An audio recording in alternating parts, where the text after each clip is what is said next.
Dari gurun kuno hingga kota modern, Israel telah menjadi saksi evolusi pertempuran yang tak terhingga. Ribuan tahun lalu, prajurit gagah berani bertarung dengan pedang dan perisai.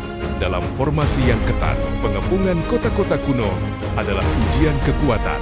Dengan panah dan ketapel, menghujani benteng, wajah-wajah penuh tekad, mencerminkan perjuangan keras di medan perang yang brutal dan personal.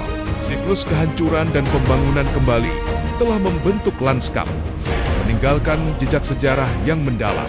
Sejarah berputar cepat, dari artefak kuno hingga peta yang terus berubah, menandai berlalunya waktu. Kini, medan perang telah bertransformasi. Prajurit modern bertempur dengan teknologi canggih di perkotaan. Tank berat melaju, sementara helikopter dan jet tempur mendominasi langit, mengubah skala konflik. Drone pengintai dan sistem komunikasi mutakhir menjadi mata dan telinga di setiap sudut pertempuran.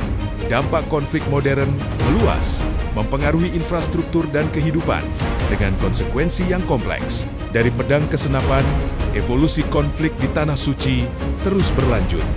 Sebuah kisah yang tak pernah usai.